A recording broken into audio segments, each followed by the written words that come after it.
Wow. Hey, much love and respect. Pura vida, mi gente. Thanks for tuning in. Today we're going to be talking about two pioneers of the Northwest, two so-called black pioneers.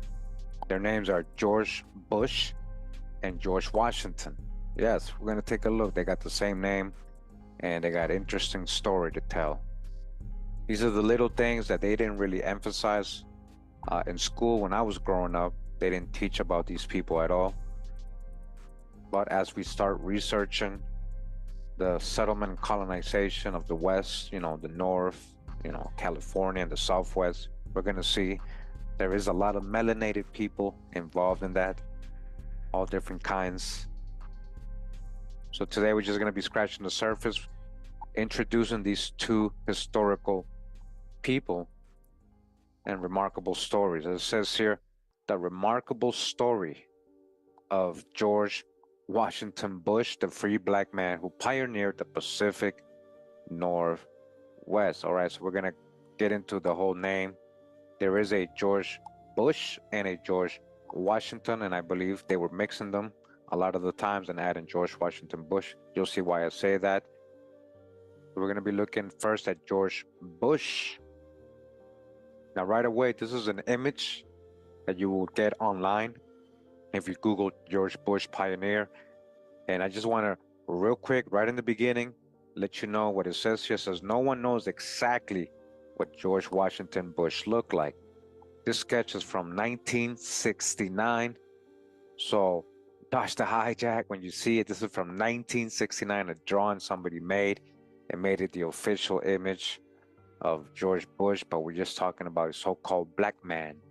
As it says here, and the website allthatisinteresting.com, in 1844, a group of American pioneers headed west out of Missouri, who was also setting up shop in Missouri. Weren't so-called Mormons there, a couple Quakers. Like the countless others who ventured west, they hoped for a better life on the American frontier. But unlike most frontiersmen, this group included one unusual member, a free black man named George Washington Bush. So 17 years before the Civil War, free black people were rare in the United States. All right, dodge the hijack. So here comes the hijack. We've already debunked things like that. There was plenty of so-called free black people. All right, dodge the hijack. Before the 1800s, many people were melanated in the United States and free. So real quick, we're in the Washington State Historical Society. It says here, George Bush of Tumwater, founder of the first American colony on Puget Sound. Okay, listen, Columbia Magazine, winter 1994-95, volume 8, number 4. After the 1844 Oregon Trail crossing and wintering along the Columbia River, 5 families and 2 bachelors, 31 Americans in all, settled in the Tumwater area November 6, 1845. One of these settlers was George Washington Bush, whose family included his wife Isabella and 5 sons. Bush developed a farm that was considered by his contemporaries to be one of the most valuable and productive in early Washington. His personal qualities of humanity, generosity, hospitality, warmth, and charity led him to aid many later arrivals in ways that made their successful settlement possible, winning him tremendous respect and admiration from other pioneers. Bush's role in the decision to establish a settlement north of the Columbia and the circumstances surrounding that decision had significant national and international political and diplomatic consequences. It is important to note that George Bush was a black man, all right? A free mulatto, on the western frontier. His story provides a dramatic counterpoint to all Caucasian stereotypes of Western development, all right, or whitewash stereotypes of Western development, an opportunity for us more clearly to understand the truly complex, multiracial reality of American expansion in the 19th century, all right? Multiracial. We're not going to touch on that too much today, but we will as we keep going, guys, with the videos. You guys are going to see who were all these pioneers of the West. I'm going to show you. and the founders, right?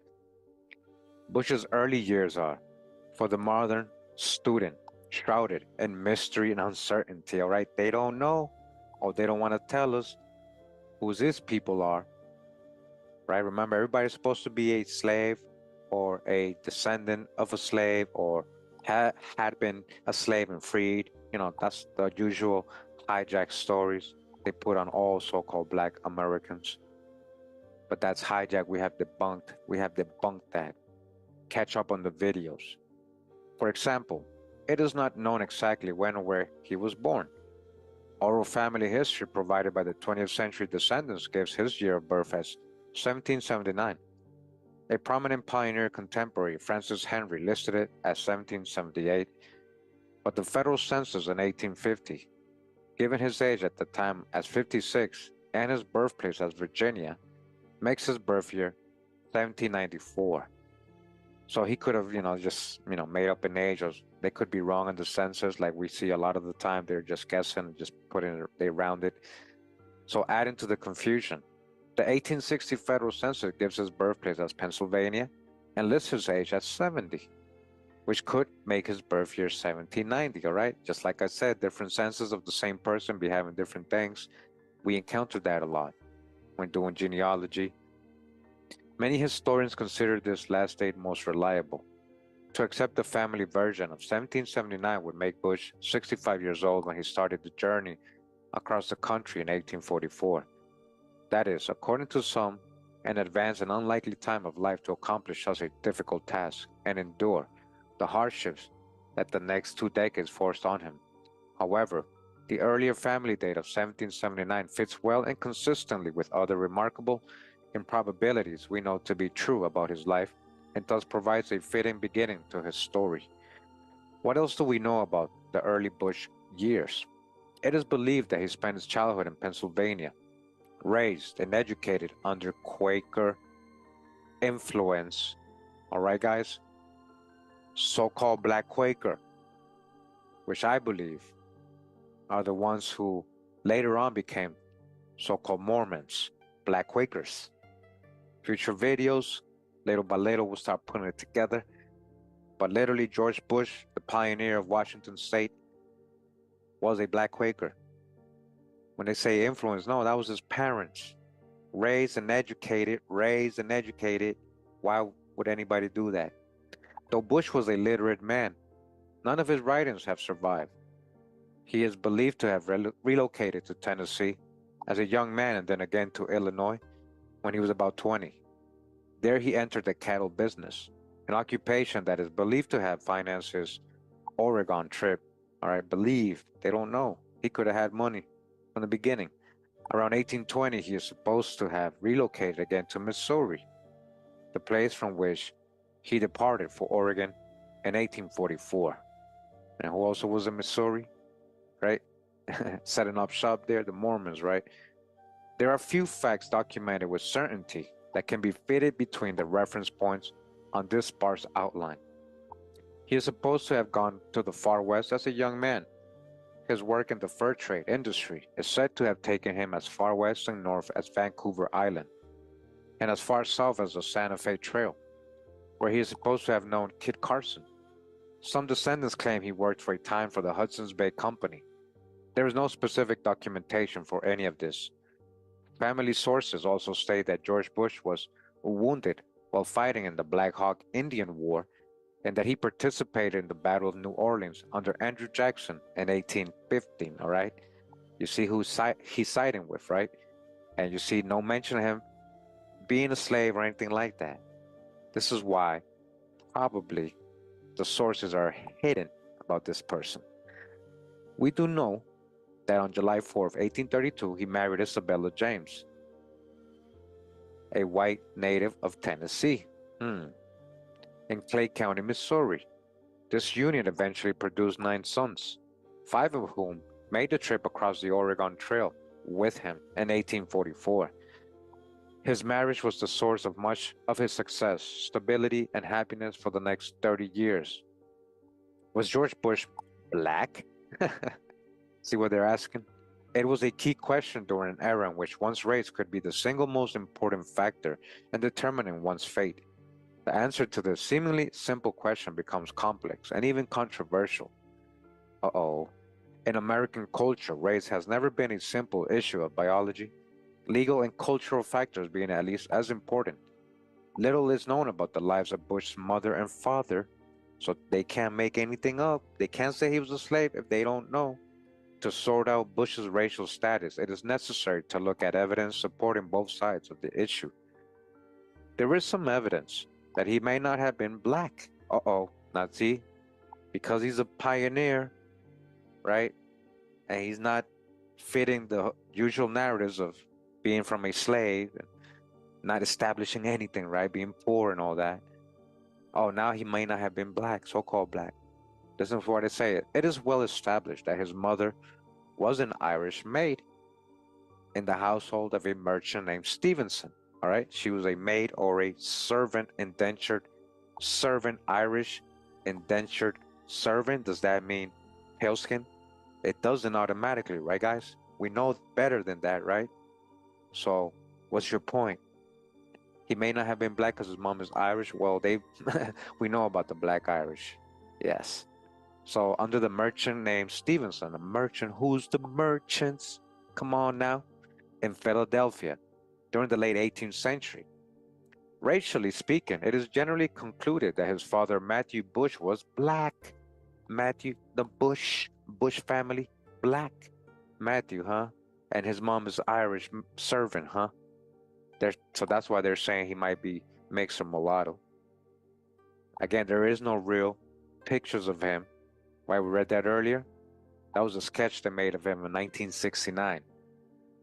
Having been born in India, they're saying his dad was born in India. What do you mean, India?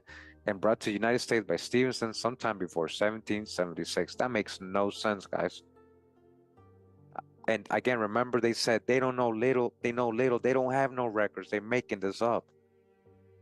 There he married the Irish maid, and George was their only offspring. The Irish maid. So she got with a Hindu servant, huh? But that's what they're saying here. But guess what? We got the genealogy. We're going to see if that's what it says. Some scholars suggest that Matthew Bush could have been from the West Indies rather than East Indies. Oh, that's what you mean. Indian. You mean American Indian. Oh, from the West Indies. Given the large African American population, the Caribbean, so he's from the islands, huh? Makes sense, right? And then influenced to be Quaker. Who raised him Quaker if his dad is from the West Indies, his mom's an Irish maid? It was suggested by a great-granddaughter, Mrs. Bell Towhee, that having the dark skin of those from India, listen, Matthew Bush was mistakenly categorized as a Negro by Americans of his generation. Uh-oh. This is, in theory, quite possible. A testament to the imprecision of racial identification in George's era is the fact that the 1830 federal census in Clay County, Missouri, where he was a resident, George Bush is listed as a free white person.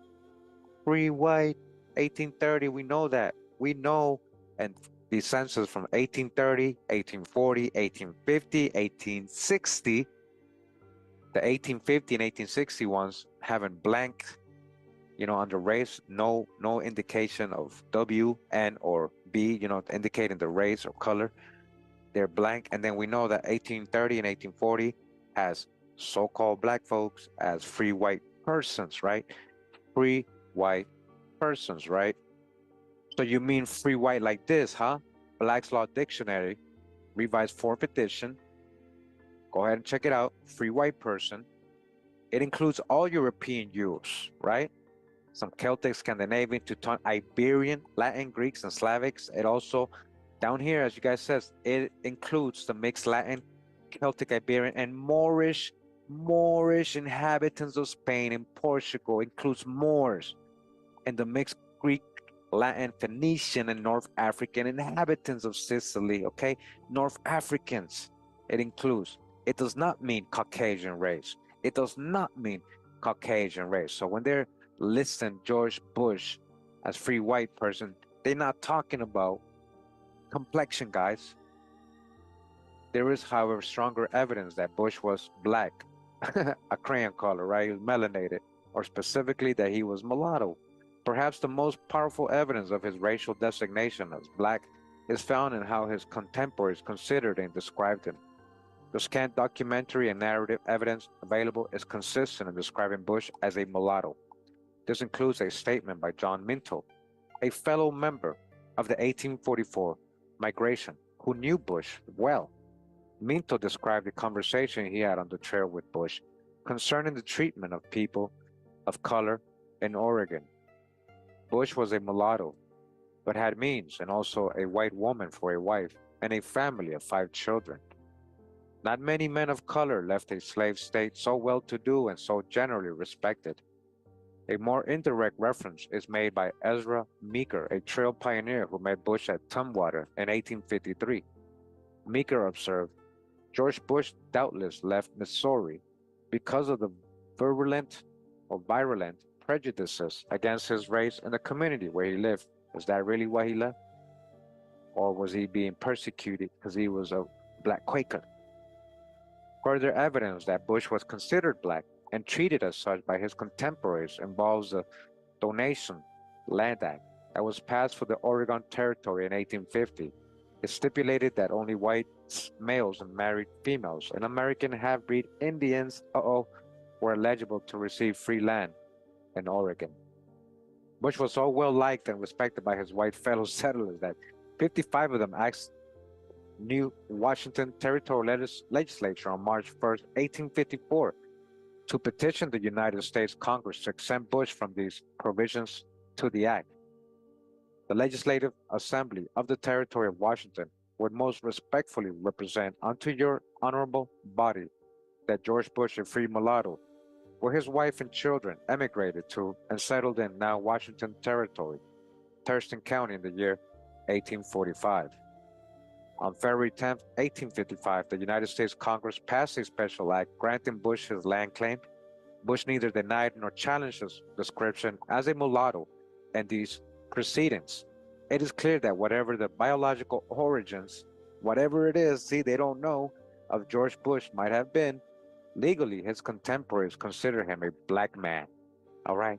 They started calling him a crayon color, which meant that, in addition to the normal obstacles of frontier life, he would have to surmount the additional difficulties presented by the racial conventions of the 19th century. When searching for the reason why a man like Bush, evidently with some economic and material comfort, a commodious family life, and perhaps advanced age, would choose to tackle the Oregon Trail, his race may have provided some insight. A descendant, Emma Bell Bush, told University of Washington graduate student Paul Thomas in 1960's interview, I am not sure why George came west in 1844, right? She didn't know. As far as I know, he was having a hard time in Missouri. People would not sell him anything because they said he was a Negro. That is probably one reason why he wanted to leave there, she said, adding that George was the roving type of person. Taken together, these circumstances probably provided his main motivations. The trail outfit Bush assembled included 6 Conestoga wagons equipped with enough provisions for a year, according to John Minto. He also held provisions 2 other families for the trip, the Kindreds and the Joneses. All right, so again, this guy's on the Oregon Trail, the famous Oregon Trail. You know, there was black folks doing this, and there was many more, not just him, they're just not telling us about, which we will discover. The train that these families joined was organized around the 1st of May, 1844, about 30 miles west of St. Joseph, Missouri. It was commanded by Colonel Cornelius Gilliam and divided into 4 companies. The Bush group was in the company of Captain R.W. Morrison. The trip across the Oregon Trail itself was difficult, as it was for everyone, but in the context of that experience, it was relatively uneventful. In December 1844, the group arrived at the Dalles. There they split up, with more members going on to Washougal, near Fort Vancouver, where they stayed through the summer of 1845. George Bush and the others wintered their livestock near the Dalles and brought them down to Washugo the following spring. Prior to 1845, the prime location of American influence and settlement in the Oregon country was the Willamette Valley, south of the Columbia River, with Oregon City as the focal point. The decision by Bush and the other members of his party to settle at Tumwater, north of the Columbia, was a significant departure from the usual pattern of American settlement.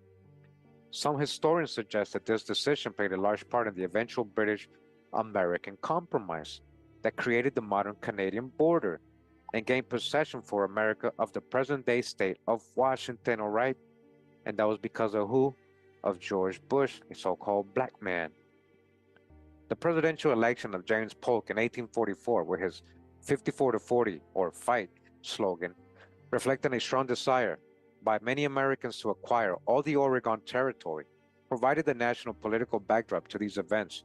But it is also true that more local events and personal motives were at least part of that fateful decision to settle north of the Columbia. George Bush, a free mulatto, was traveling west, at least in part, to escape the stifling racial discriminations of the slave state of Missouri. For him, racial factors were an unavoidable consideration. In June 1844, only months before Bush's arrival, the Oregon Provisional Government adopted the Black Exclusion Law, introduced by Missourian Peter Burnett, who had made the migration in 1843. This new law made it illegal for blacks to settle in Oregon territory. So this is when they're defranchising people. Doesn't mean they weren't there already, guys.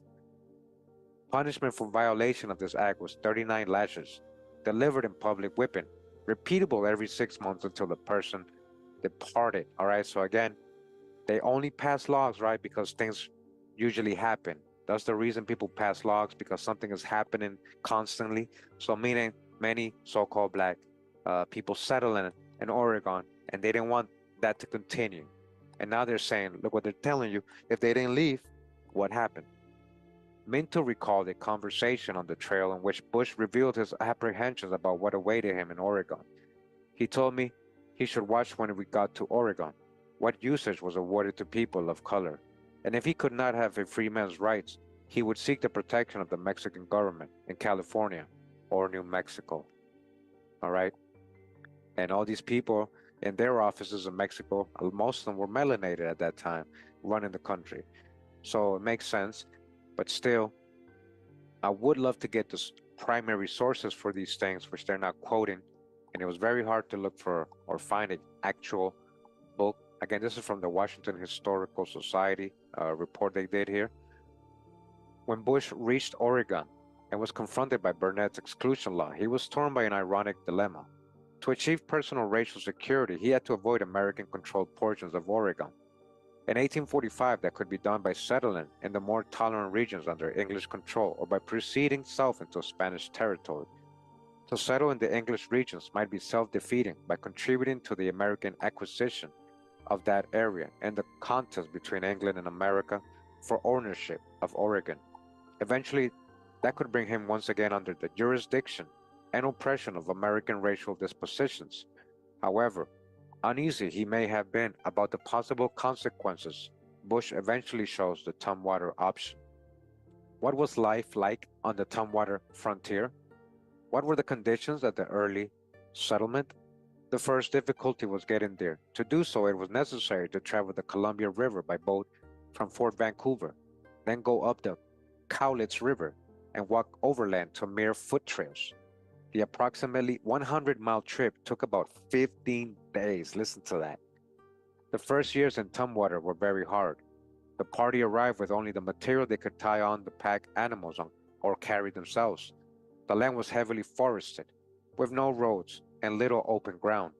They had only very crude tools with which to clear the land for crops and construct shelters. All right, you guys hear that?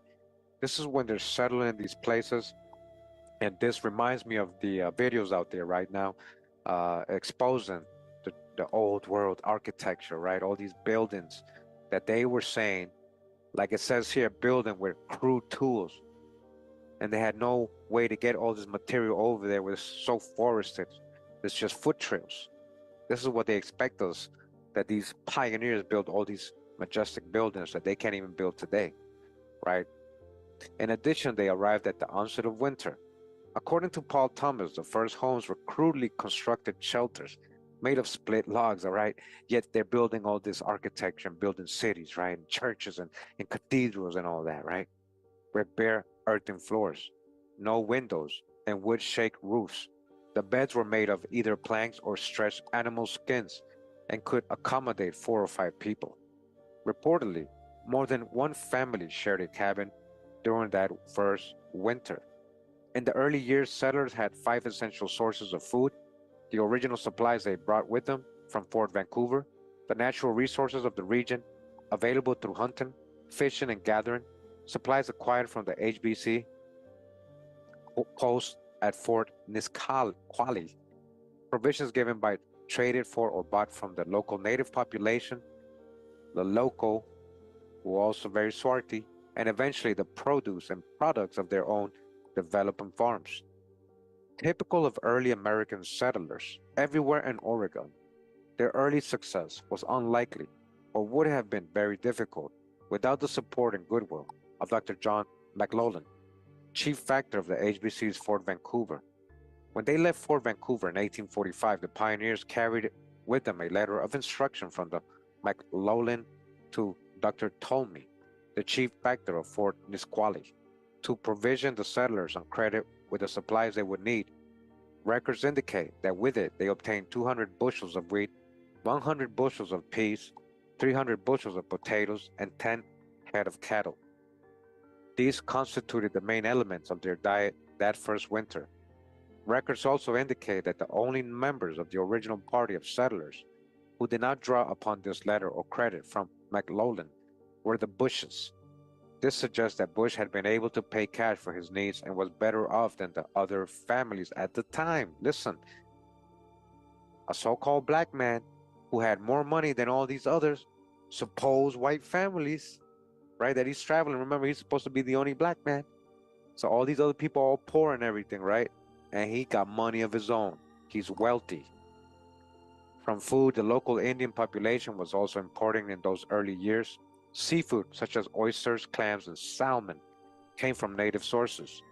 The settlers also acknowledged that it was the native population from whom they learned what they could eat from the forest, things like fern roots, camas, and other plants. The settlers hunted a variety of game, including deer, elk, bear, and waterfowl. Eventually, they grew their initial crops of wheat, peas, and potatoes, but the first yields were very small, and most of it had to be saved for the next year's planting. Sarah McAllister, an early settler, recalled that it was nearly 3 years before they had bread from the wheat of their own land. But by 1850, the settlers had established themselves, and Bush's farm was prospering. That year, his farm produced large crops of wheat, rye, oats, potatoes, and hops. He also turned out large quantities of wool and butter. An especially crucial and difficult problem for all settlers was the acquisition of domestic animals for their farms.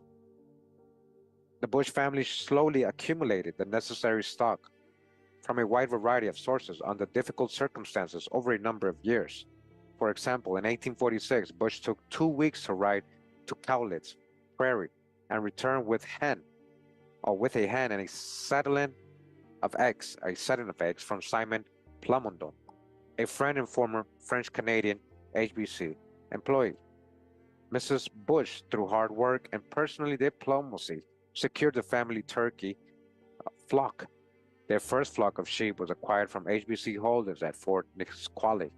In 1850, the farm was home to more than 100 horses, cattle, sheep, and pigs, and 10 oxen, altogether valued at over $2,000. The protection and preservation of domestic stock in a frontier environment was an ongoing challenge. The dangers included death by any variety of people, as well as predation by the still numerous bears and cougars in the area. Bush family tradition tells a 200-pound cougar or tiger, listen, tiger, maybe even jaguar, they're calling it a tiger if it has stripes, right, or spots, as the boys called it, that they killed on the farm in the 1850s after it had attacked one of their ponies. The settlers also had difficulty acquiring many of the amenities of civilized life and other necessities of successful settlement. Louis, the youngest son, was about 12 years old before he had his first pair of shoes. Presumably, He wore Indian style footwear or went barefoot before that age. Huh. There were other problems that made life on a frontier farm challenging and unpredictable. Weather, for example, could be as great a barrier to success or even survival as any factor on the frontier. Disease was a constant threat to settlers and natives alike. The Tumwater enclave faced a measles epidemic in the winter of 1847 and 48, an outbreak of smallpox in 1853. What developed in the subsequent years into a significant concern was the relationship between the incoming American settlers and the resident native population. The Indians, right? The Indians had been on generally good terms with the HBC for years, and the relatively small number of early American settlers, like the Bush Simons Group of 1845, did not seriously upset this equilibrium. This is not to say that relations with the Indians were always smooth, or that serious elements of danger did not exist in the early years. Sanford Bush, for example, recalls one occasion when the two warring local tribes, with participants numbering in the hundreds, fought all day against each other on the Bush farm, but refrained from attacking the settlers. By the 1850s, however, greater strains began to appear in the Indian settler relationship, due mainly to pressures created by increased numbers of settlers occupying more and more land, and thus removing it from traditional Indian uses. This culminated in the Indian War that broke out in 1855 and 56. The Bush clan suffered no casualties during these difficulties. Nonetheless, it was not a time or place in which normal agricultural pursuits could be followed, and frontier farm life in the area was seriously disrupted. At one point, the Bushes and their neighbors constructed a fort on the Bush homestead to provide protection. The conclusion of the war doomed the traditional lifestyle of the local tribes and opened the way for further settlement. Bush's prosperity continued to grow with the passing years. By 1860, his holdings had increased to 880 well cultivated acres, making it one of the largest and most prosperous farms in Thurston County and the territory. Life at Bush Prairie was not all danger and hard work. There were dances, parties, picnics, holiday celebrations, and other joyful events that spiced the social life in the frontier settlement. The Bush homestead became famous for its hospitality and generosity by virtue of the family's treatment of travelers, strangers, visitors, and any locals in need of a hot meal or warm bed. If success can be measured by the possession of material comfort, economic security, and the love and respect of one's family, neighbors, and contemporaries, then George Bush was a most successful pioneer, just as he had done in overcoming the physical, emotional, and environmental challenges presented by the trail and the western farming frontier. Bush was able to defeat the additional societal impediments created by racism. Two of his most effective aspects were the nature of his personality and the great humanity of his character. In the memorial to Congress seeking to legitimize Bush's land claim in 1854, this testament to both qualities appeared. He has contributed much towards the settlement of this territory, the suffering and needy never having applied to him in vain for succor and assistance. The trail experience typically drained not only the emigrants' physical and emotional resources, but also their economic resources. Most arrived at the end of the trail, little able to self supply or afford to purchase the material required to survive the first winter. Nor did many possess the necessities for getting in the all important first crops the following spring. Many settlers in the area owed their success to George Bush. Ezra Meeker remarked on Bush's behavior in 1852 and 53 when the large number of new immigrants combined with a small local harvest to create a dangerous food crisis. The man divided out nearly his whole crop to new settlers who came with or without money. Pay me in the kind next year, he would say to those in need. And to those who had money, he would say, don't take too much, just enough to do you. And in this wise divided his large crops and became a benefactor to the whole community. All right? That's the type of man he was, right?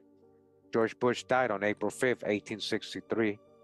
At the time of his death, the United States was consumed by a great internal military conflict that would dramatically revise the place and role of his race within its embrace. All right, dodge the hijack, civil war possibly didn't even happen the way they said. It was more about preserving the Union, if anything. You know what what Lincoln was trying to do. And remember, Abraham Lincoln was a so-called black man, so his race was already in a high place. He lived long enough to witness the historic Emancipation Proclamation issued by President Lincoln in January 1863, but died before the Civil War ended and the new era of American race relations began. It is not hard to imagine the satisfaction George Bush must have felt at the time of his life when he could look back on the wondrous role he had played in the seminal events in the 19th century and look forward to the new challenges and opportunities the coming years would offer his descendants and his race. Nor it is difficult to appreciate the legacy that a man with the abilities, character, and humanity of George Bush bequeaths to us as we continue to struggle through our national evolution on today's racial frontier. All right, and that was from the Washington Historical Society. And just real quick, when they were saying HBC, they were talking about the Hudson's Bay Company. All right, Hudson's Bay Company. So again, if you Google George Bush Pioneer, that's what the image you get. And again, that was a sketch. But I did find this interesting. This looks like a real person right here. He looks like he could be, yeah, very, light skinned, but still a so-called black man. It says the black pioneer who became, and it doesn't really say much. When you go to the website, it's just very random. You can't click on anything. It just keeps bringing you here. So why I'm showing you that, that might be, the real one. That might be the real one. But as you guys can see, they got some other people here. We're going to talk about George Washington later on. That's a whole other pioneer, the one you see here. Over here at OregonEncyclopedia.org, it says here George Washington Bush was born 1790, the son of an African American servant and an Irish maid. That's what they're saying. There's no proof of that. While many pioneers earned reputations as rugged individualists, Bush epitomized compassion and selflessness, traits that helped him become one of the most important leaders of the first group of American citizens to settle on the north bank of the Columbia River in what is now Washington State. A veteran of the War of 1812, Bush traveled to the Pacific coast in 1820, found work as a freelance trapper, and eventually became employed with the Hudson's Bay Company. All right, he was one of those fur traders, huh? In 1830, he returned to Missouri, married Isabella James, a German American and minister's daughter, raised 5 sons. Their sixth son was born in Washington Territory and worked the family farm. Although quite successful as a farmer in Missouri, Bush's family was still the target of racial prejudice, a reality that inspired him to return to the West and start a new life in Oregon Territory. Or was it because he was chilling with the Mormons or the Black Quakers? Remember, this is the Black Quaker. That's why he was so nice and selflessness. Kuo.org, it says here, George Bush, the black pioneer who founded Tumwater. And this is an image right here. It says there are no known photos taken of George Bush. This is what I was trying to tell you guys. That sketch is from 1869. One of the founders of Tumwater. This photo is of his children with Isabella, a German-American woman, in front of the house they built in Bush Prairie. Look at that big house. And I do see two melanated fellows here, what appear to be melanated, or here on the left. We do have a colorized photo of this. Here it is colorized. And let me zoom in. As you guys can see, right here, two melanated, or this one at least, the one all the way to the left, as you guys can see, a melanated man, so-called black man. This is another image of his son, supposedly one of the sons here. The one all the way to the back here. Let me zoom in. And again, there you go. Looking like a black Quaker to me. With white bearded old man, huh? White bearded man. As you guys can see, very melanated. And this is one of the sons. I'm going to show you where it says that. All right, this is a colorized version. I got it from black and white. So let's talk about George Bush. not of the presidential ilk, but the one who founded Tumwater, Washington in the 1800s.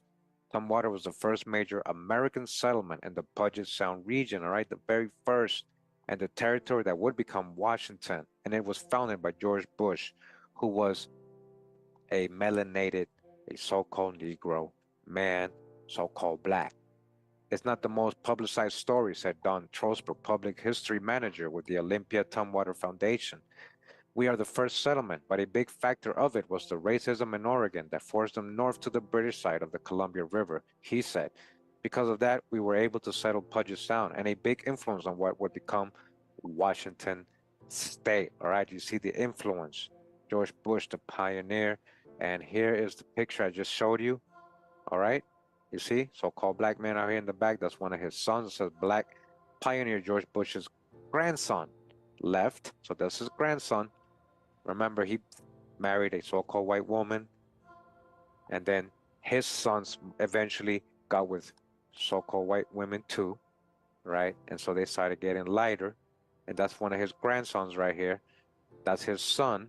So we got his grandson and son on the right. That's his son, the one we saw, a so-called black man, right? Very melanated. Stand next to a fanning mill on the family's farm near present-day Tumwater, Washington. A monument to George Bush and his family is planned for Washington's Capitol campus. All right. And so this is what is here. You saw the colorized version. Okay. So again, George Bush, the pioneer, dodged the hijack with the image. That's from 1969. Remember, he was an American pioneer, one of the first. It says African American, but we just say Americans, non-Amerindian settlers of the Pacific Northwest. Early life, George Bush was born in Pennsylvania around 1779. That's one of the stories, right? An only child. He was raised as a Quaker. He's a black Quaker, guys. Come on. And educated in Philadelphia. Bush's African American father, Matthew Bush, was born in India. Dodged the hijack. There is no source for that, guys. All right. Matthew Bush worked for a wealthy English merchant named Stevenson for most of his life. At Stevenson's home in Philadelphia, Matthew Bush met his wife, an Irish maid who also worked for Stevenson's. Pennsylvania did not repeal its anti-miscegenation law until 1780, suggesting that Matthew Bush was either not considered black or he was married under the care of Germantown Friends meeting in violation of the law. George's parents served Stevenson until his death. Stevenson had no other family, and so left the Bushes a substantial fortune. It sounds like that was just their grandfather. It sounds like Stevenson Bush is probably their grandfather. And he left them everything, huh? All his fortune to his servants? Really? This is don't make sense. This is what I'm saying. You guys gotta dodge the hijack in. All right? They have no proof of any of these people being slaves or that they're pale skin or anything like that, or that they're not related to the Stevensons. They don't know any of that. Remember, we already read that. It says realchangenews.org. Uh, Narrative of a Pioneer. Jacob Lawrence tells the story of George Bush traveling from the eastern shores of the United States to the mountainous region of the Pacific Northwest is a journey that could take a handful of hours or days, depending on the mode of transportation. Rewind the clock back to the mid 1800s, and those making the trip faced rugged conditions and none of the modern comforts we've come to expect while traveling. The first transcontinental railroad wouldn't be complete until 1869, so people who wanted to relocate traversed the land on foot or by horse and wagon. The other option was a much longer route by sea going around South America. Either way, grit and perseverance were required. One of the early pioneers to this state was George Bush, a black man, Dr. Hijack Crayon Color, who co-founded a settlement now known as Tumwater. He's the subject of a series of narrative paintings from artist Jacob Lawrence. The 5 works are on view at the Washington State Historical Museum in Tacoma, and the exhibition titled Collections, Selections, Jacob Lawrence. And these are the drawings, painted as a so-called black man. Here's a collection of United States statues at large from 1851 to 1855. And it says here in the bottom of the page, February 10th, 1855, land claim in Washington Territory confirmed to George Bush and his wife. An act for the relief of George Bush of Thurston County, Washington Territory. So this wasn't just because he was black. So, we gotta dodge the hijack with some of these stories. They try to say, oh, he got provision by 25, 55 is. No, they were doing this for everybody. Look, there's many acts here, different people. Oliver Lee right here, Elijah White. Are these all so-called black folks? Maybe, maybe not.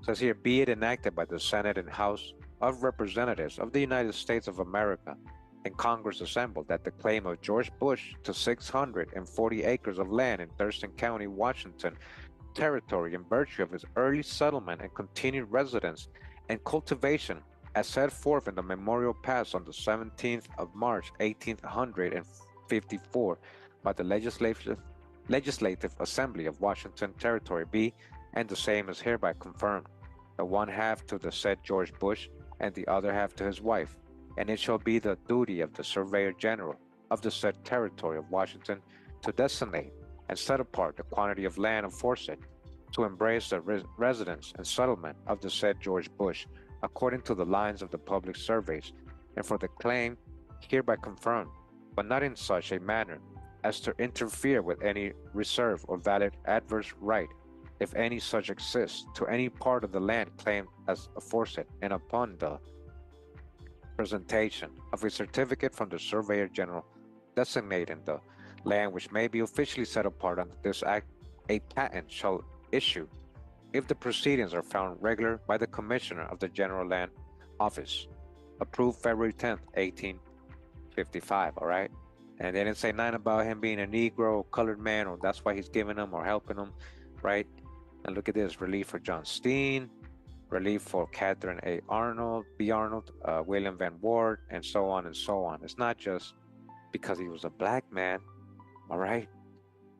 This is from the webarchive.org, from an old website that they took down. It says history and background of pioneer Bush family, from Olympia News, 1946, July 6, 1945, sorry. Now that we are celebrating the 100th anniversary of the settlement of Tumwater, the people of the state of Washington should know the real history and background of George Bush and his wife Isabella James Bush, who were members of the Simmons Party. Right, they wrote this in 1945, right? Olympia News. Their story is a matter of congressional and historical record, as well as from the Bush family Bible, all which is in the possession of the descendants of George and Isabella James Bush. The father of George Bush, Matthew Bush, was born in India, they say, and was brought to America as a young man before the Revolution by a British shipping merchant by the name of Stevenson. There is no proof of that, guys. Miss Stevenson had an Irish maid who married Matthew Bush. George Bush, an only child, was born near Philadelphia in 1779. Matthew Bush sailed many years on the merchant ships. He was a merchant, the son of Stevenson, most likely the merchant. He and his wife cared for the Stevensons in their declining years. His parents, possibly, as they had no family of their own. Oh, they don't have no family. All right, that's why they gave you everything. They probably are the family, guys. And at their death, they left a vast fortune to Matthew Bush. All right, vast fortune. That's their descendants, the heirs. George Bush was raised a Quaker and educated in Philadelphia. All right, you're just talking about black Quakers. Black. So George Bush, a free white person, huh? So that was George Bush. A little story here. This is what I found on him, and this is what they were talking about. 1830, right? Listed as free white. George Bush. They put Bush, Missouri. That's where he was coming from. He wasn't running away from slavery because he had farms, guys. He was a plantation owner. This is what I'm trying to tell you. George Bush, look at that, 1840, free white. Jefferson Buchanan, Missouri, right? 1850. George Bush, now he's so-called black. Now he's black, right? He's black. Birthplace, Virginia. This is what they were talking about. They didn't know exactly where he was coming from, Virginia or Philadelphia. And it says home in 1850, he was on the Lewis, Oregon territory. Remember, he's on his way. He's a farmer. His wife, Isabella. And here's his kids. Everything matching the story we just saw. 1860, George Bush, he's about 70. It says now he's from Pennsylvania. Race, so-called black. Birth year, 1790. About. All right, so it's about that. Home in 1860, he's in Thurston, Washington. And all his kids here, right? And I just want to show you something. In the census itself, they got him as so-called black. His wife is listed as white. And all his kids are listed as mulatto, except this last one right here, who's 28, whoever that is. That might be a brother or brother-in-law. But the kids are listed as mulattoes. We saw one of the sons earlier, right? In color. Let's go back. One of the sons, that's him. That's one of them. And again, they try to make it, when you colorize it, get a little purplish, so it's even browner or darker than that. All right, here's a marriage record with him and E.B. James or Isabella James. It says here, Oregon, biographical and other index card files. George W. Bush, birthplace Pennsylvania, 1789. This might be accurate right here. And this is where he passed away, Oregon, USA. Marriage place in Jackson, Missouri. Talking about real people here. It says here, Philadelphia, Pennsylvania, U.S. African American Census.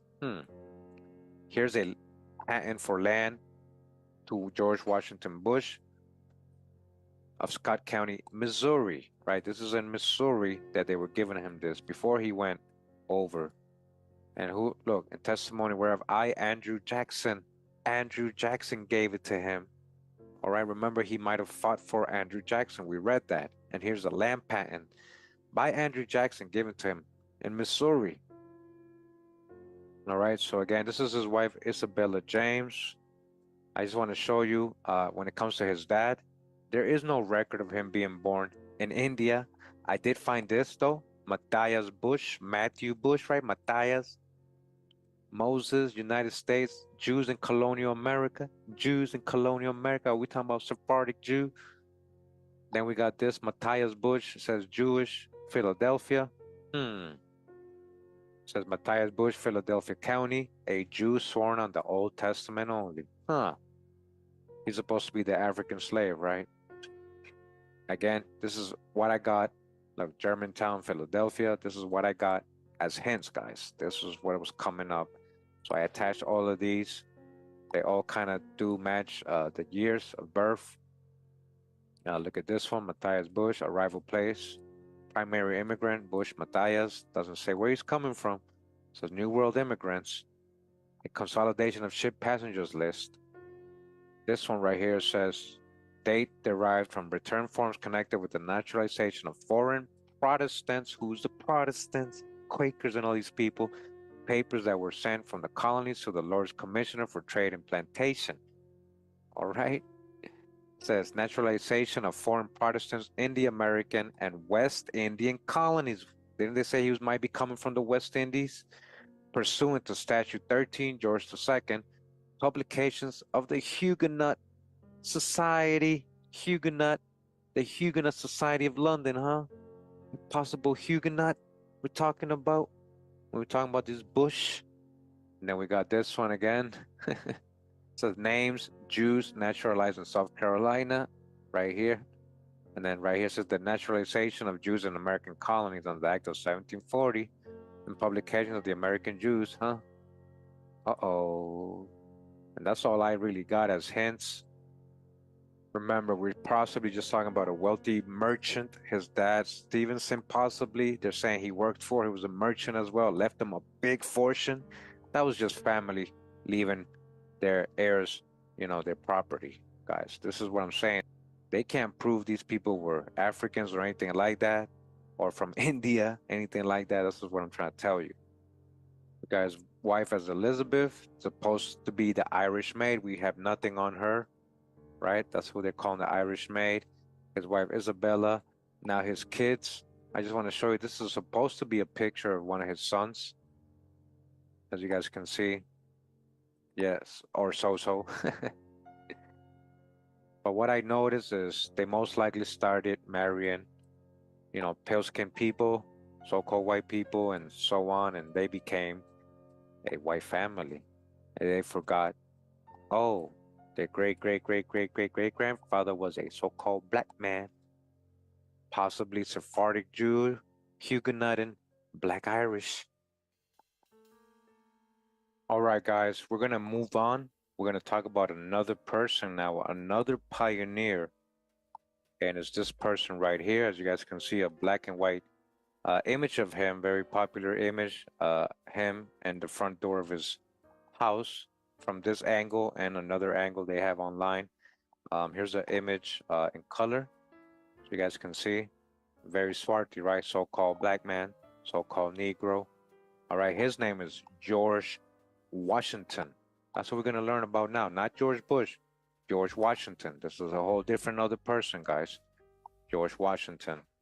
All right, that's his dog. Look at that. George Washington. It says here in opb.org,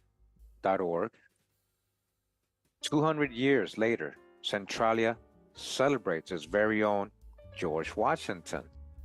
For most people, when you say the name George Washington, a presidential figure comes to mind. But in Centralia, Washington, that name belongs to a different founding father. Lifelong resident Carrie Atlan says in Centralia, people refer to him as our George Washington. We're excited to celebrate his character and his faith, said Atlan of the town's founder. But of course, what rivers you is he was black and founded a white town, huh? Was it really white always? Does that sound right to you guys?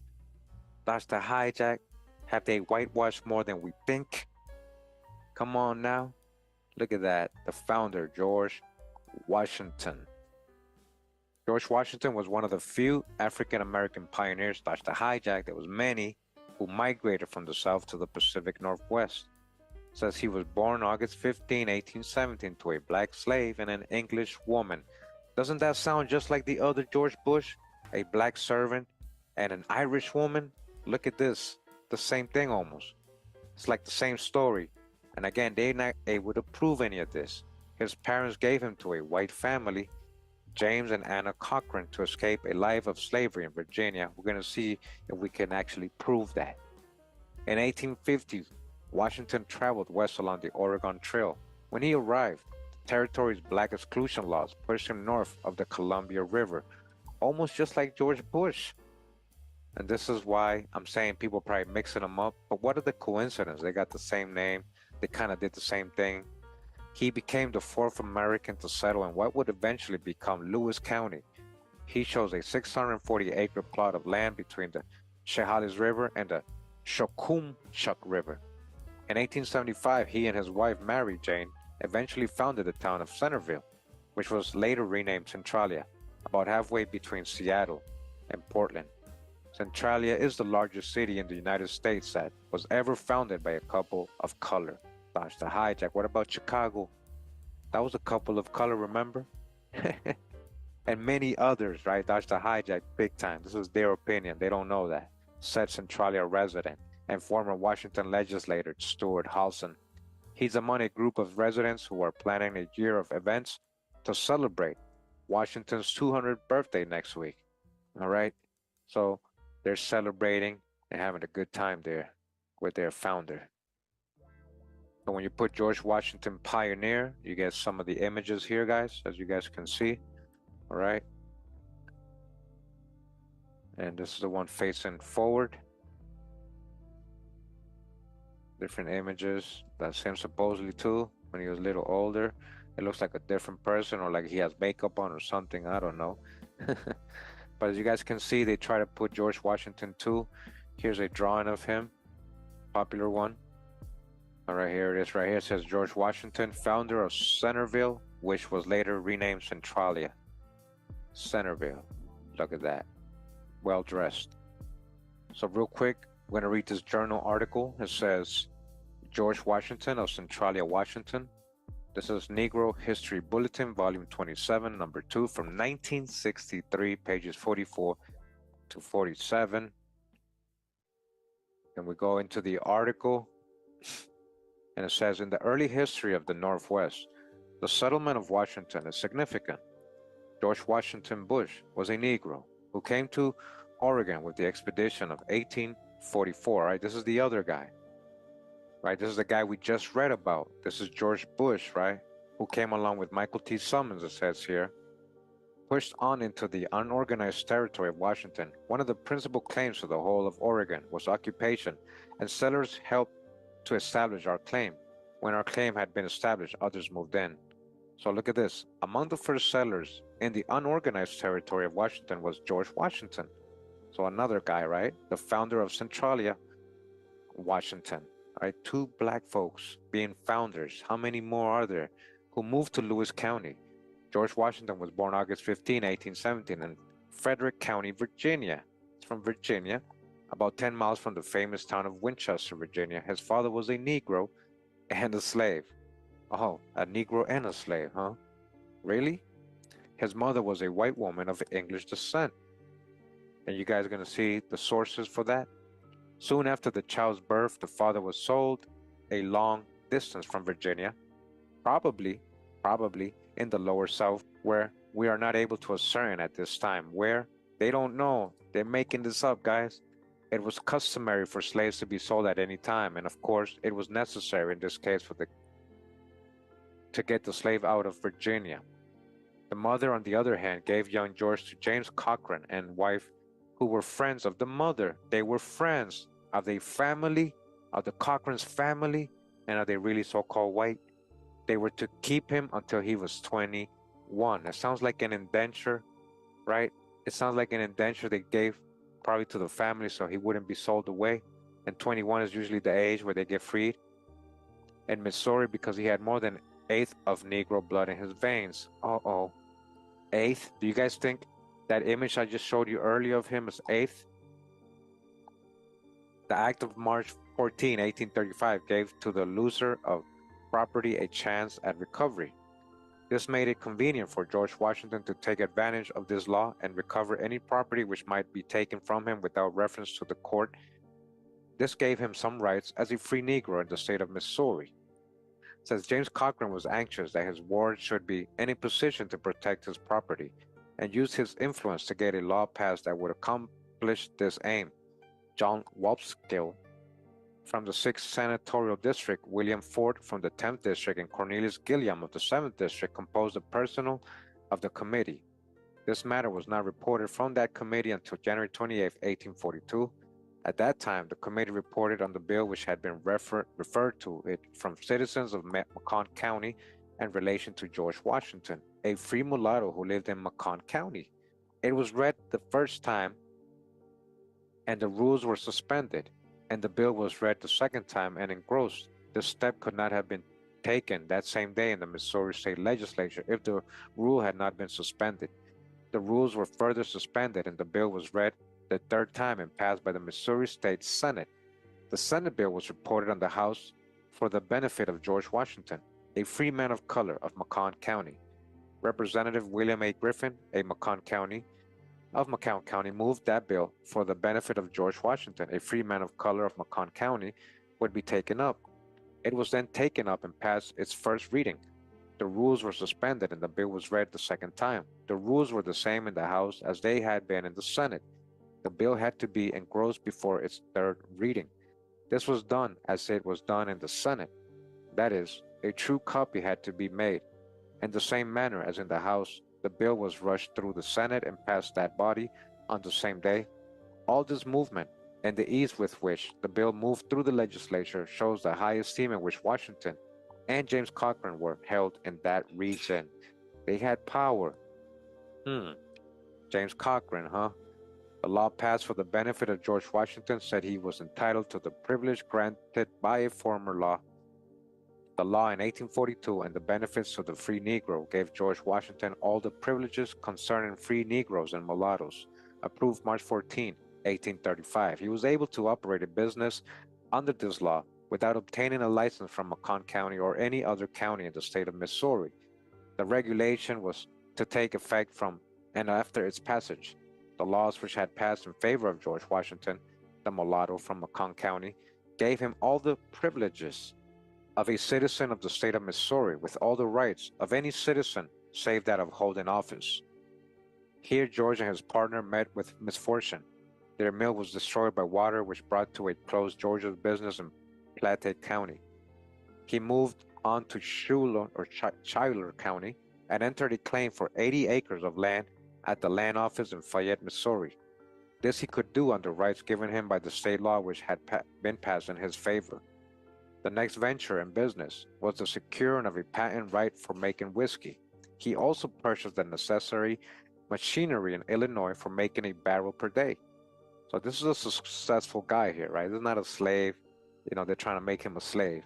While he was in the process of erecting his building, which was to house his whiskey machinery, the Missouri legislature passed a law making it illegal for a person of color to make, handle, or sell spirituous liquor in that state. All right. So these are laws they're passing. Listen, late in the 1800s, this is when they're again disfranchising black folks. It wasn't like that before. So if they were doing this, right, making it illegal for a person of color to make, handle, sell spirituous liquor, meaning there was many people of color doing it. That's why they passed laws, because of they have a reason to, right? They're trying to disfranchise people here. George Washington made up his mind to leave the state of Missouri and find a place where he could be treated as a normal person. The first move was to Quincy, Illinois, but young Washington found that the state of Illinois had just passed a law that all free Negroes who came to the state had to post a bond of $6,000 for good behavior. What? This caused Washington to go to his old friend and supporter James Cochrane and tell him, all right, friend, not owner, and tell him that he was going to find a new home in the West. This could be possibly family, guys. The West at that time almost always meant Oregon, although because of the Mexican War, which had just ended, California was coming into its own. James Cochrane decided he too would go further west with John Washington.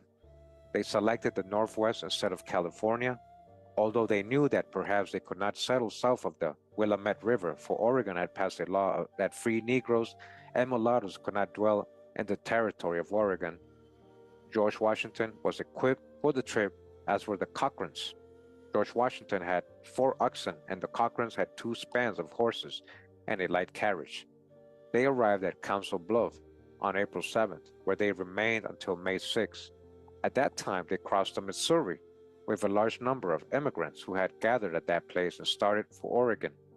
After traveling for 117 days, they crossed the Cascades of Barlow's Pass and camped at the house of one Mr. Foster at the foot of the mountains. The train broke ranks at Oregon City. It seems that in spite of the law against Negroes, George Washington stayed at Oregon City for more than a year. You guys hear that? So if he did it, many probably black folks did it, right? They weren't really enforcing it. Was it really a law, that they were kind of enforcing? Could they enforce it really? Washington and the Cochranes moved to Lewis County when they left Oregon City.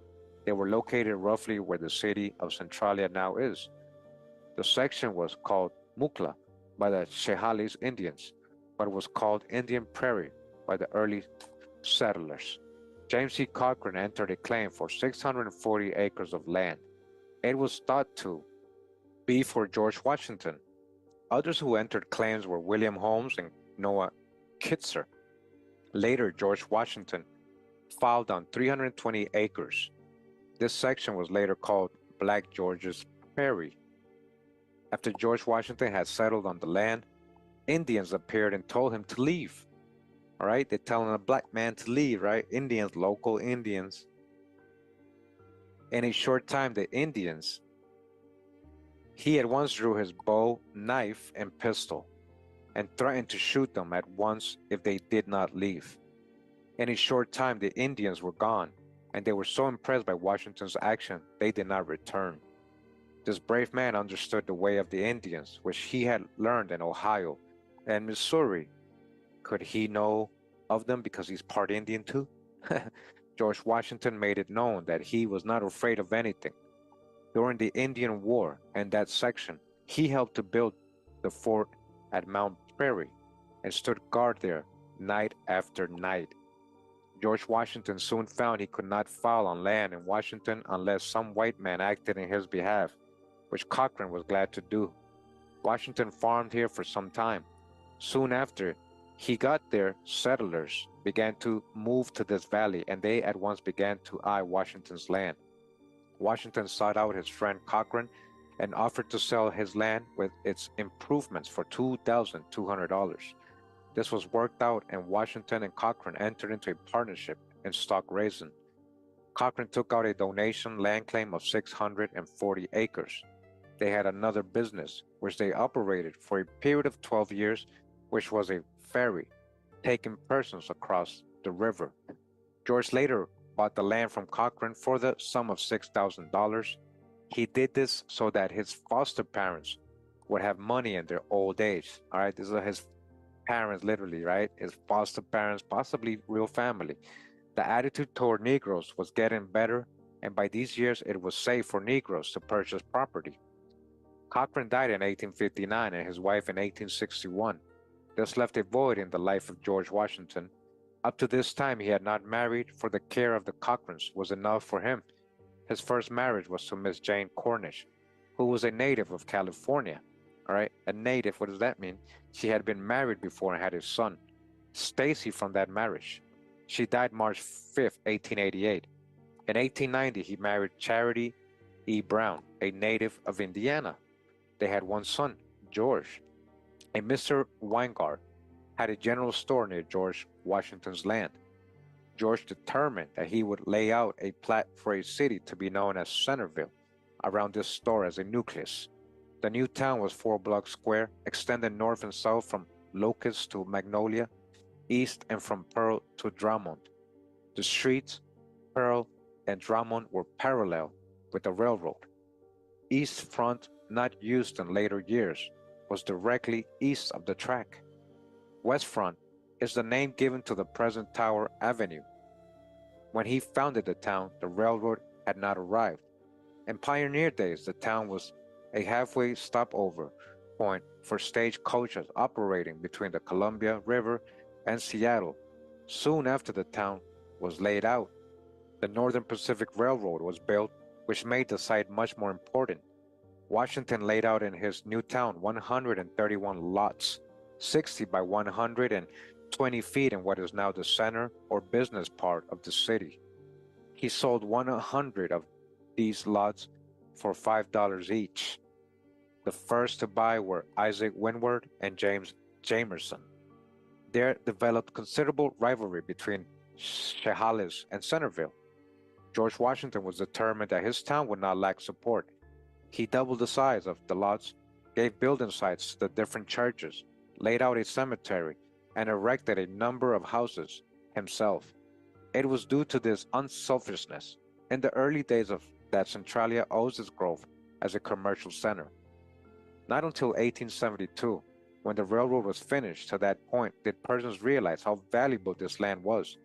In that year, George Washington filed in the auditor's office at Chehalis the first plat of Centerville, which was filed January 8, 1875. The town of Centerville was described as the northeast corner of Section 8 Township, 14 North Range 2 West. George Washington said he had agreed to sell lots to any persons who wanted them for $10 per lot to actual settlers. Lots were sold for a time at $10, with another lot donated to builders of houses. In spite of Washington's generous offer, the lots did not sell too well, and the population did not increase very well either. In 1876, 1 year after the plat was filed, there were only about 50 sold in the new section. The town began to grow slowly, and by 1884, it had 200 persons. By 1889, it had a population of 900, and Washington was able to sell 2,000 lots and was rated worth $150,000. The city today is around the 8,000 mark.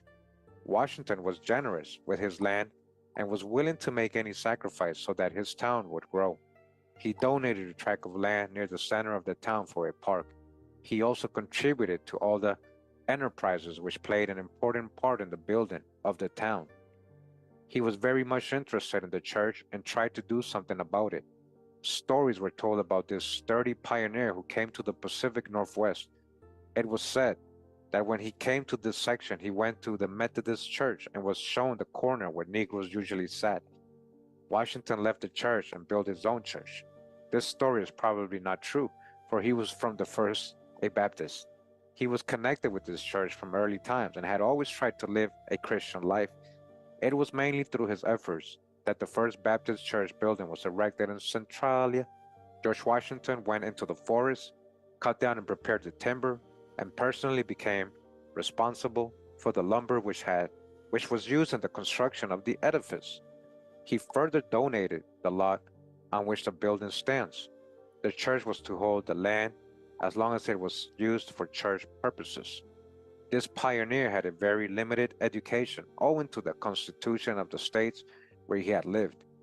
At the time, there were few schools on the frontier, and that was where George Washington had spent the greater part of his youth. He attended school only 9 months, but he was studious in later life and was considered a well-informed and cultured man. His large library, which he enjoyed, enabled him to show to better advantages than many persons who had more formal training than he.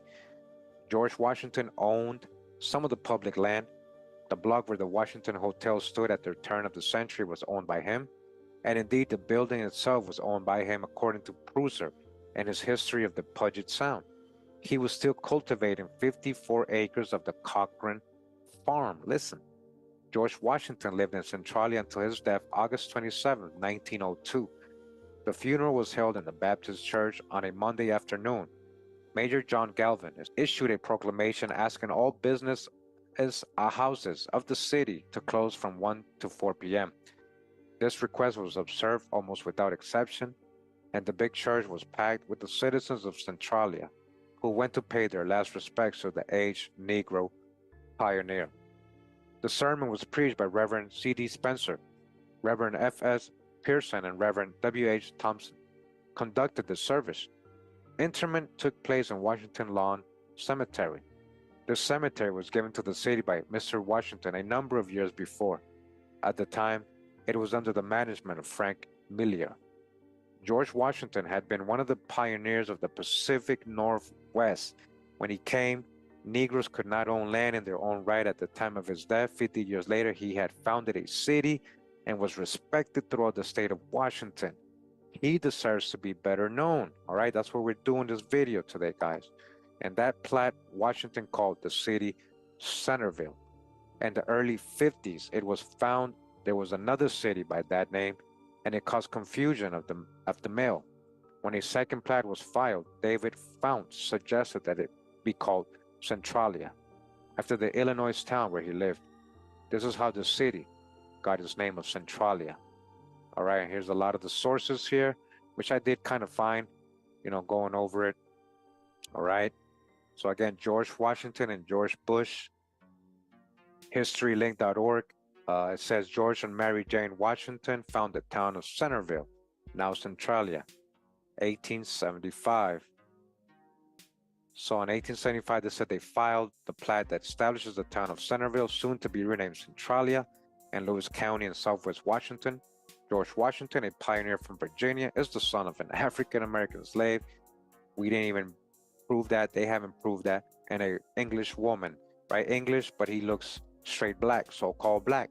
He don't look like he's mixed with any white, not to me personally. All right.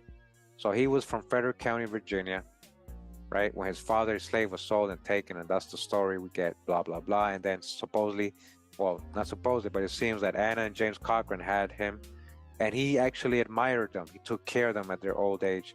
That was like family to him, not just owners. He didn't just sold them. His mom didn't just sell them to anybody. That's probably his family or somebody related to them that knew his mom. All right. Again, we're just talking about George Washington. That's him right there. Does he look mixed to you? MemphisRap.com. Meet Black pioneer George Washington, who created and founded the city in 1875. George Washington, huh? There's OregonHumanities.org.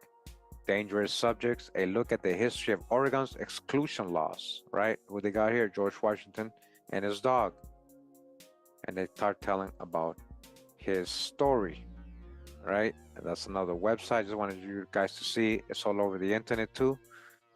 Right? ComoNews.com. Centralia looks to honor its African-American founder with a statue. This from 2017. Did they put the statue up yet? Huh? You guys find out from me, all right? This says Northwest Primetime.com. Celebrating life over 50 in the Puget Sound region and beyond. the names George and Washington. Look, right? This is the other guy supposedly. They're confusing him with him. It says left to right, George Washington. Then it says George Washington, who founded the town of Centralia. Then George Washington Bush, who founded a community that became Tumwater. All right, we learned about both of them today, guys. As everyone knows, at least we hope they do, our state is named for President George Washington, but there are two other people who shared the name and played large roles in regional history. January 8th, 1875, George Washington and his wife Mary Jane founded Platte and Lewis County for a small community named Centerville. So that became Centralia, right? And then they talk about George Bush, free black from Missouri, and funding Tumwater. All right, we got all the story, all the scoop. Here's an excerpt or an image of one of his books, The Final Years Beyond. It says, in 1901, the Centralia News Examiner wrote, Mr. George Washington, who still resides in this city, is an honored citizen and a generous, consistent Christian. A historian named Colonel William Farran Prosser said of him in 1903, although now in his 85th year, Mr. Washington is intelligent and bright and still had a vivid recollection of the stirring scenes in which he played so prominent part and which will ever be a bright page in the history of the state. And even as Washington entered his mid-80s, news stories about him continued to note his energy and his wealth through deliberate and patient stewardship of his homestead. Washington is reported to have accumulated a fortune worth many millions of dollars today. Centralia had recovered from the depression of a decade before, right? It says here blog.mcmanamins.com, George Washington, African-American pioneer and founder of Centralia. All right, so they kind of say the same thing. Here's an image of Centralia, Washington in 1884. So most of this, or possibly all of this, was owned by George Washington. And still he started splitting the lots and donating and selling, right? He created this town, guys. Another image of George Washington from the front. He took two pictures, I guess, that day. It says, was an American pioneer, one of the first multiracial Irish and African. Now he's Irish and African. I thought he was English. See how they be messing up? See how they be messing up? So when it comes to his genealogy, you know, I started with his son, right? George Cleveland Washington was one of his sons in 1900.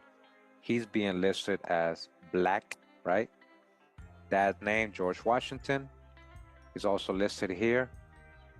Here they are both, George Washington, head of household, and son, both listed as black, not mulatto, not half white, not anything like that. So going up to George Washington, again born 1817 in Frederick County, Virginia, and passing away in Centralia, Washington. We got an 1850 census, listed him as black here, birthplace Virginia. He is in the Oregon Territory in Clatsop, right here in 1850. And he is with Jane Cochran and Ann Cochran. I remember they were a lot older. Those were his guardians he grew up with. He was still with them as a free man, so it wasn't his slave owners, right? They're listed as merchants here, and they have no race indicated. 1860, listed as so-called black, living with a Thomas Brown and J.W. Green. 1870, being listed as mulatto now, and Kumchuck Lewis, Washington Territory, as you guys can see. 1900, he's listed again as black. Born in Virginia. As you guys can see, everything says he was coming from Virginia. Here's the Oregon biographical and other index cards of George Washington. Here's a death certificate of his son, listed him as the dad. Here's a marriage record, married to Miss Charity Brown. And here's a Washington State Territorial Census with him listed here, all right, with his land. And this is who they're saying his wife is. So yeah, she seems to be pale skin. Here she is at 5. This is her parents, George Crim and Nancy Crim. This is her dad, George Crim, most likely, Charity Crim. 1880 census, she's 26, married to a William Brown. That's how she became Brown. This is before, I guess, she married George Washington. All right, that's Charity right here. In 1900, I want to show you guys this. She's listed as so-called white, but let me show you what they list her children. So this is Charity here in the bottom, listed as white, and we go to the next page. We got her first son. It says George Washington, right? That's the son she had with George Washington. He's still listed as Black B. And then her other son, George Brown, he's white. And Lola, she's white. So she got a black son and two white kids. You see that? From the same mom, right? 1910, again, Charity Washington. Now she's a Washington, right? She's still listed as white. Now they got George Washington Jr. here as Negro or mulatto, right? MU, you see? Mulatto, and everybody else is white. Okay. But here's George Washington Jr.'s death certificate, and here they got her listed as the mom. All right, Charity Krim. So it's supposed to be white, right? And now look how they listed him when he died. They put white. You see that? George Washington, it was being called mulatto, negro, and everything on the census, apart from all these other siblings and his mom. Now on his death certificate, guys, they put white. You would never know this was a so-called black man. They put white. You see that? So that was his wife, Charity. You know, that was her parents, George Krim. You know, I can keep going up the Krim line right there, tell you where they're coming from. Virginia.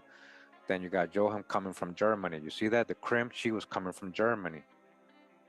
And of course, going up George, there is no parents. There is no proof of, you know, him. Anything here to do with his younger years. And what we got suggestions was James and Ruth Ann Cochran, right? People who supposedly raised them. Her name, his wife's name was Ruth Ann Boggs. James Cochran, you know, when going to his records, wasn't able to find his parents, but I did find this, guys. Let me show you. Well, I found a lot of things here, right? A couple records, but nothing to say, you know, in his younger years, or who his parents are. But look at this grave site for James Cochran. I want to show you something. Again, born in Virginia, passed away in Centralia, Washington. It says James, age 24, married Ann Calvert. So they're calling her Calvert here instead of Boggs. So in Washington County, Kentucky, 1812. James usually called his wife Anna. They were well known as a couple who adopted a mulatto infant son whom they named George Washington. So that's what they're known for? Really? Is that their whole history, that they were known because they adopted a mulatto infant? Could that have been family? They adopted a mulatto infant, huh? He was so-called black. He don't look mulatto to me in the images. On August 15, 1817, an infant son was born on plantation along the Shenandoah River, a few miles from Winchester, Frederick County, Virginia. Which one? Who? Under who? Which one? Let me see the sources. To a white woman of English descent, right? To a white woman. He was born on plantation, supposedly to a white woman, but you saw his picture, right, guys? Says his father, part Negro, was a slave on the plantation. So they're saying his dad's not even full Negro. So why does he look like a melanated person, like a 100% Negro, huh? He could offer no help because he was sold shortly thereafter by an owner whose last name was Washington, huh? The owner was Washington. You sure that wasn't his dad? You sure that wasn't his dad? Some believe his owner may have been related to the father of our nation, George Washington. Guys, listen to what they're saying. It's coming from Virginia. Isn't that where George Washington was from? Isn't that where he had his plantation? Guys, they're telling you they might be dropping some hints here. He might be one of those bastard kids of George Washington or grandkids. Again, some believe his owner may have been related to the father of our nation, George Washington. Is that why he was privileged? Is that why he was able to fund the town and had money before he even went over to the West, guys? Who's John Cochran? Is that the people they appointed? You know, the Washingtons, you know, from the president, George Washington, is that who they appointed to take care of him? Because he was one of their bastard kids, they couldn't really claim him. Huh? There's a lot here to dig on. All right? Shortly after he was born, his mother took him to her friend, her white friends, white, possibly relative. This is what I'm trying to tell you guys. You see? The Cochrans are possibly his family. That could be his uncles. That might be his mom's brother, right? Or sister, aunt, uncle that took care of him. Possibly relatives, right? Her so-called white friends. James C. and Anna Cochran, ages 28 and 26, and pleaded with them to raise him so he wouldn't be placed into slavery. Really? They agreed and named the baby infant George Washington. They couldn't have known how much he would have changed their lives, all right? Where's the primary sources for this, guys? Let me know if you find any. Let me know. Debunk me. He's not African. He's not a slave. I bet you he's related to George Washington, and I bet you the Cochrans are his family. Debunk me. The Cochrans may have had other children, but their names remain a mystery. Why? It says the following census, there were 4 people in Cochran's household. James was 52, Anna 50, George and perhaps a son, etc. All right, look at that. One free colored person, huh? Is that him? Possibly. Or are they calling him a white? The Cochrans thought of George as their own son and helped educate him the best they could. Anna taught him from her Bible and Baptist son book. James taught him farm work, about firearms and outdoor survival skills. Was his parents Indian, indigenous people that had to give up their kid? When George was 4 years old, they moved to primitive land in Ohio and from there to the northern part of Missouri in 1826, where they built a home in Macon. I mean, this to me is very revealing. Some believe that his owner may have been related to George Washington, the president, the father, the founder, one of the founders, right? And then the Cochrans, they're saying here, possibly relatives, okay? So if they can't tell you who he is, how can they tell you who he's not, right? And then look at the gravesite of the Cochrans. You see that handshake, the Mason handshake? Yeah, did you make a deal? Did you make a deal with George Washington? Look at this. To George Washington from John Cochran. There was actually Cochrans working under George Washington as generals and soldiers. Friendly with them, he gave them land, patents, and everything for their service. You guys can read this from John Cochran to George Washington. Here it says, right, John Cochran came to American colonies about 1745, settled in Chester County, Pennsylvania. Samuel, son of John Cochran, born 1750, a soldier of the Revolution, serving with a company enlisted in Cumberland County, Pennsylvania. He fought at Paoli, Brandywine, and Germantown and spent the winter with his hardy hired patriots under Washington at Valley Forge. Under Washington, they fought under George Washington. There is a relationship here with Cochrans, or the Cochrans and the Washingtons, as they're saying, right? Possibly, some believe he be related to the George Washington. Why is his name George Washington? Is this an illegitimate child of George Washington, guys, or a grandson? There's some more letters here. It says to George Washington from John Cochran, May 1st, 1789.